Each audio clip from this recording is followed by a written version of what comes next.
Assalamualaikum warahmatullahi wabarakatuh. Waalaikumsalam warahmatullahi wabarakatuh. Sebelumnya mohon maaf mengganggu waktu teman-teman semua.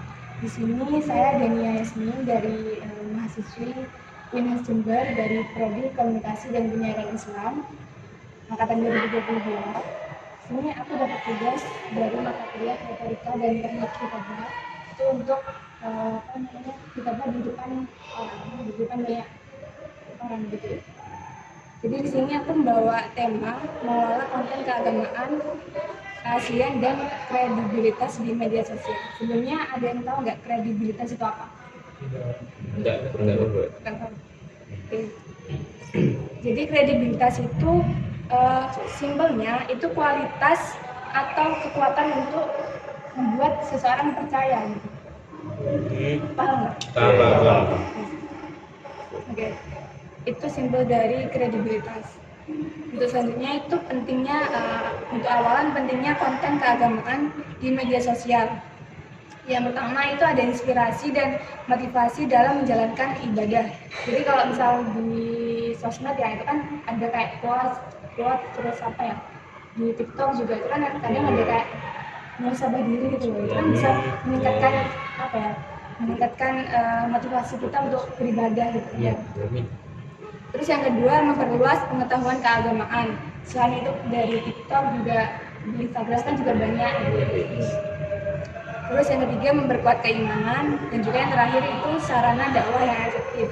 Untuk di zaman yang semakin canggih ini kan banyak dai-dai yang mereka berdakwah itu melalui media sosial kayak Instagram terus Habib Ja'far gitu kayak gitu. Terus selanjutnya ada menilai keaslian konten. Nah, gimana sih caranya kita menilai konten itu asli atau enggak, atau itu hoax apa enggak sih gitu. Yang pertama itu ada verifikasi sumber. Nah, kita bisa lihat konten itu sumbernya dari mana. Itu misal di website ya, itu kan ada kayak misal di berpuasa itu di bawahnya itu kan mesti ada sumber referensi gitu kan. Nah, itu kita bisa cek di situ itu sumbernya dari mana gitu kan. Oke, yang kedua itu konteks dan kesesuaian. Nah, nanti itu konteks dan kesesuaian bisa konten itu bertentangan apa enggak sama ajaran Islam. Kalau misal kita kurang paham sama apa yang ada di dalamnya itu, nanti kita bisa tanyakan ke orang-orang terdekat kita yang paham akan konten tersebut, isi informasinya itu. Yang ketiga yaitu konsistensi dengan ajaran agama. Sebenarnya sama sih intinya konteks dan konsistensi ini. Selanjutnya itu memahami kredibilitas sumber. Kredibilitas tadi apa? Bisa Kepercayaan. Yang pertama ada konsistensi dan kesesuaian lagi. Itu kita bisa melihat fakta-fakta yang ada di sumber informasi tadi itu sesuai ajaran Islam atau enggak fakta-faktanya. Terus yang kedua, evaluasi sumber dari sumber. Sumber yang kita dapat, sumber informasi yang kita dapat itu sumbernya kredibel apa enggak, dapat dipercaya atau enggak gitu dari sumber-sumbernya itu. Terus yang ketiga, penelitian dan analisis. Nah, sebelum kita percaya atau dari sebuah informasi tadi, kita harus menganalisis dulu itu benar apa enggak gitu, sesuai ajaran Islam apa enggak itu tadi. Terus yang kedua itu yang keempat ada ulasan dan kritik. Kalau dari ulasan dan kritik itu kan biasanya kalau di Instagram atau TikTok ya itu kan mesti ada komen-komen yang itu misal ada yang kontroversi atau banyak yang menentang dan nggak sesuai itu bisa nggak usah dipercaya gitu. Maksudnya bukan nggak usah dipercaya sebenarnya, kurang hati-hati aja gitu, jangan gampang percaya gitu. Yang terakhir ada verifikasi sumber itu tadi, sama dilihat dari sumber-sumbernya itu tadi. Terus ada pentingnya pendidikan digital keagamaan. Di sini ada penguatan keimanan dan kepribadian. Nah, kalau di sini penguatan kepribadian itu misal di zaman digital ini, misal ada hoax di Instagram gitu. Itu bisa kalau kita punya kepribadian yang kuat itu, terus juga keimanannya kuat, itu kita nggak bakal gampang percaya sama yang fiksi itu tadi. Terus pengembangan inovasi. Nah, pengembangan inovasi ini maksudnya di zaman sekarang itu keagamaan bisa berkembang lewat digital ini tadi. Misal waktu guru agama di kelas itu nggak cuma nanti kita dengerin beliau ceramah di depan kelas, itu kan pasti bosen kan? Iya. Bosen kan? Itu nanti pasti bakal ada inovasi-inovasi terbaru tentang itu tadi, nggak cuma ceramah di kelas itu. Terus yang terakhir ada literasi digital. Nah, literasi digital ini penting banget buat kita di zaman sekarang sebagai anak muda milenial ya. Kita disuruh berpikir kritis akan konten-konten yang ada.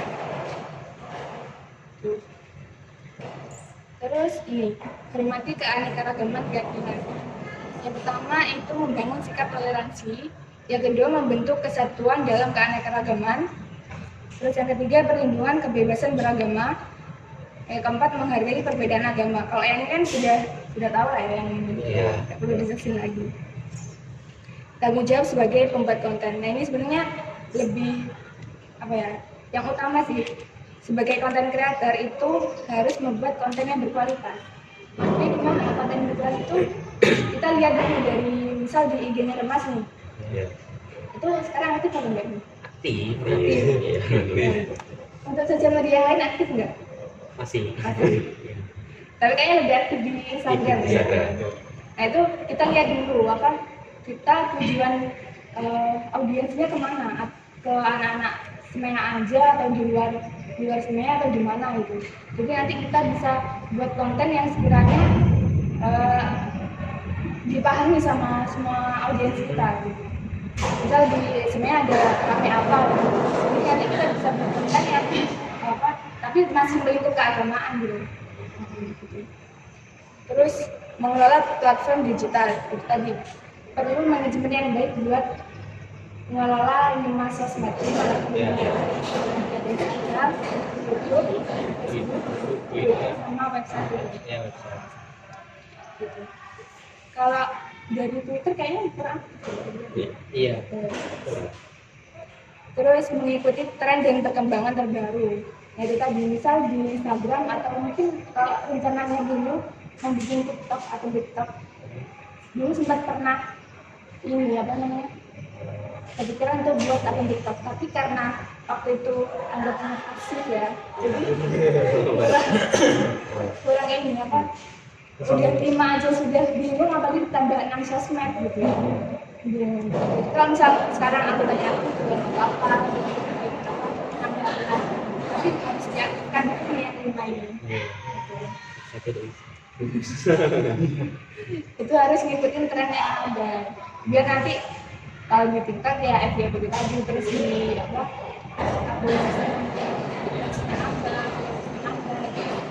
nggak cuma TikToknya aja, menyebar.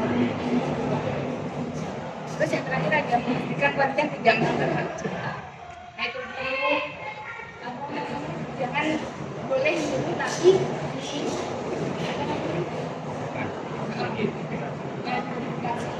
jadi jangan bersama gitu.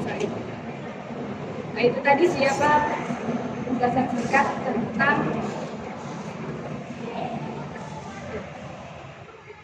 mengelola konten keagamaan, keaslian dan kredibilitas di media sosial. Mungkin ada yang kurang jelas dari ada yang ingin ditanya. Kita punya news sekarang itu kan tentang Palestina. Nah itu kalau berita tentang Palestina itu kan masih kurang jelas gitu Mbak. Itu cara mengetahui kalau itu kurang jelas itu gimana? Kurang jelasnya gimana? Dari sumbernya. Biasanya kan korban jiwanya itu bisa juga kan gitu kan. Itu gini dulu itu dari kamu lihatnya dari mana ini? Berita kadang dari notif, kadang muncul di IG. Nah itu bisa kamu lihat lagi itu apa IG-nya di misal di website ya, itu nanti kamu lihat dari ulasan atau kritiknya itu tadi apa komentar-komentarnya dari sebelum-sebelumnya. Mungkin itu tadi ada yang kayak ada kontroversi, ada apa namanya perbedaan, itu bisa kamu mungkin cari website yang lain gitu, yang ulasannya tuh lebih positif gitu. Itu sih. Iya sih. Udah.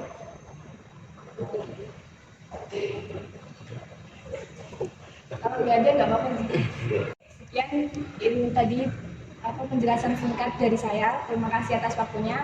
Wassalamualaikum warahmatullahi wabarakatuh. Waalaikumsalam warahmatullahi wabarakatuh.